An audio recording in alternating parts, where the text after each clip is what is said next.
মা যেমন হবে সন্তান তেমন হতেই পারে। মা যেমন হয় সন্তান কিন্তু তেমনই হয়, স্বাভাবিক এটা।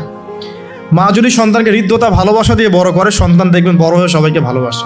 মা যদি সন্তানকে কনফিডেন্স দেয় যে বাবা তুমি পারবে, জীবনে অনেক কিছু করতে পারবে, তোমার মধ্যে এই প্রতিভা আছে, ইনশাল্লাহ তুমি পারবে, সন্তান বুস্ট আপ পিছন থেকে পারবে ইনশাল্লাহ। মা যদি সন্তানকে ত্যাগ করে, দুধ পান না করায়, ফ্যামিলিস্টদের মতো দুধ পান না করিয়ে যে আপনার বেবি সিটারদের কাছে মানুষ করায় আর কি, হ্যাঁ, ডে কেয়ার সেন্টারে মানুষ করায়, দেখবেন সন্তান ছোটবেলা থেকে একটা হতাশা, হীনমন্যতা, নিঃসঙ্গতায় ভোগে আর কি। এখন এলিট সোসাইটির মধ্যে এই সমস্যাটা আছে না, নিঃসঙ্গতায় ভোগে তারা। কিন্তু মা যদি সন্তানকে দেখা যায় খুব শাসন করে, বেশি প্রহার করে, সন্তান কঠোর হয়ে যাবে, মনটা একটু শক্ত হয়ে যাবে। তো পিতা মাতার সন্তানের প্রতি অ্যাটিটিউডটা একটা বড় ফ্যাক্ট, যে সন্তান বড় হয়ে কী হবে। হিটলারের জীবনী পড়ে দেখেন, সে বলছে আমার পিতা আমাকে খুবই মারতো আর কি, খুবই পিটাইতো।